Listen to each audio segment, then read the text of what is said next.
What's up, folks? We're here in my backyard.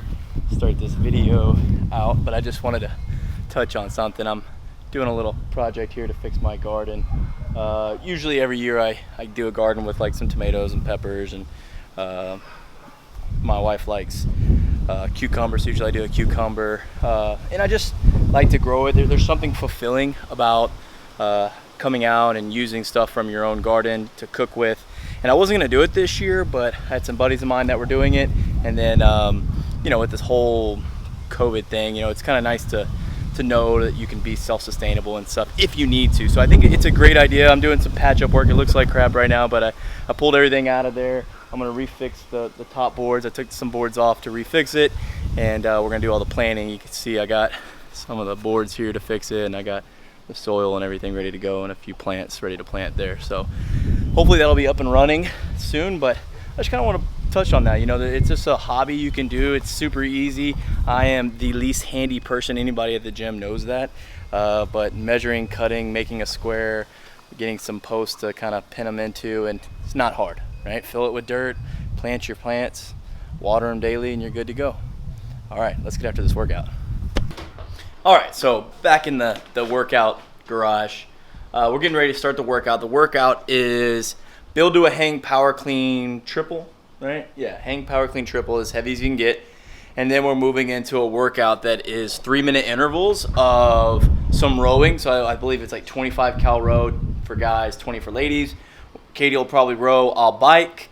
We'll do the same calories, and then in the remaining time of the 3 minutes, you're gonna do as many hang power cleans as possible of whatever weight. It's a descending ladder though, which is kind of cool. So you start heavy and you finish light. That usually is backwards, but it's kind of cool though, because as you fatigue, you should be able to move the bar a little bit faster, right? If you don't have a barbell, maybe substitute some dumbbells or a kettlebell or a plate or something. But try to descend in weight so that way you can maintain a level rep scheme the whole time, right? So if you get 20 reps on the first one, hopefully every round after that you're getting somewhere around 20 reps or maybe a little bit more. All right, we're about to hit this warm up, get nice and sweaty, and then start building up to that heavy triple. See ya.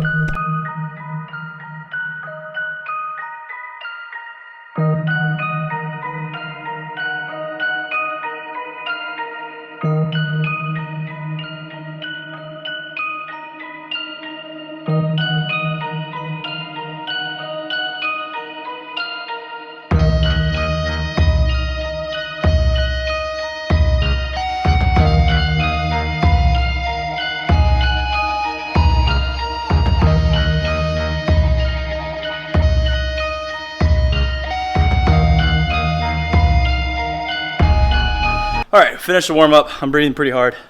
It's a good warm up. We just finished a set of 10 of hang power cleans. Now, whenever it doesn't specify what type of hang power clean to do, I usually choose to do a hip clean, right? And that's just because the bar doesn't have to travel as much. And when the bar's in your hip, you can kind of use that big extension to help get the bar up to your shoulders. That's the power position, so that's where we're trying to get the bar anyways. So when you're able to do it just straight from the hip, makes it a little bit easier. But I would say, like, during the warm-up, I will, like, as I build up to the weight that I want to do, which I'm thinking like anywhere between 245 and 275 for today. Up to it, probably I'll only do 1 or 2 reps to build up to it. But of those 2 reps, 1 will be from the hip, 1 will be from the knee, just so I practice that positioning. But one thing, and I said it in our warm-up before we started with Katie, but it made me think about it. It's always important to exaggerate the positionings, right? With an empty barbell, with a light barbell, yes, you can manipulate it however you want. But as you're building up in weight, over-exaggerate the jump land, right? Even though you don't need to, do it anyways, because as the bar gets heavier, that motor pattern will already be set. And when it gets heavier, you'll be able to receive it in the position you need to be, rather than something that you practiced earlier that's not possible of getting it there. So practice it early, hip clean, above the knee clean, whatever you want, just build up to something heavy. Here we go.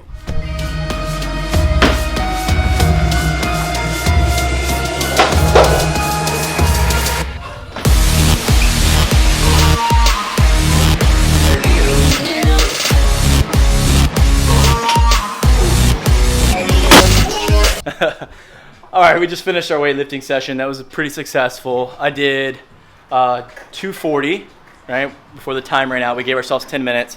and Katie did 177 when the time ran out. So pretty successful for a quick build up. We're getting ready to jump in. The workout starts a little bit lighter than what both of us did, so that's good. One thing that we're going to focus on, we're going to try to get through the cardio piece, the 25 calories for me, the 20 calories for her, pretty quickly, and then we're going to try to take it, moderate pace on the cleans, right? It's really easy to let yourself on that first round go balls out on the cleans. So I think pacing it out is the way to go, get a good number, but work for the entire time frame, right? Each time you do it, you get 2 minutes on each weight. So the first time you go through it, you should work all the way through the minute. The second time, if you want to cut it a little bit short so you can get an extra little bit of break so you can change your weights out, that's what I'm going to do. Hopefully I'm hitting around the same number each time. We'll let you know how it goes. That's the strategy now. We'll let you know how it changed at the end. Here we go.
Okay, we finished. That's it. What a workout. Collarbone is jacked up. Biceps are pumped. Great workout. Super sweaty day today. Super sweaty. Hang power clean is something that's a skill, right? Especially in a metcon. Hang power clean is a technique movement used by Olympic lifters to kind of perfect certain positions so that they can make their overall clean better. In CrossFit, we use it as a different loading or a different movement of the clean to kind of give a different stimulus in metcons, right? So our conditioning pieces. So there is a technique to it, to cycling a barbell. The better you get, the more you practice at it, the better your workouts that include hang power cleans and stuff like that in it. Katie and I are both very efficient at cycling the barbell, bouncing it off our thighs, as I'm sure you saw, right? Both of us will have quite the bruises tomorrow from this, but we were able to both get over 100 reps. Katie was over 140, I was over 160, mine was 162 total. I had to do kilos, so I did a little bit heavier weight at the end, and I ended up averaging more weight than what we were supposed to. Same thing with Katie. So it's a great workout. Get after it again. Find a modification that fits what you can do, right? So if you don't have a barbell, right, do a hang power clean with dumbbells and maybe set a number and try to get to that each time. If you don't have a machine, right? Well, it took Katie and I both about a minute 15, minute 20 each time. So maybe do side shuttles down and up your driveway for a minute 15, and then spend the rest of the time trying to do some hang power cleans. Good luck. Let me know how you do. We'll see you tomorrow.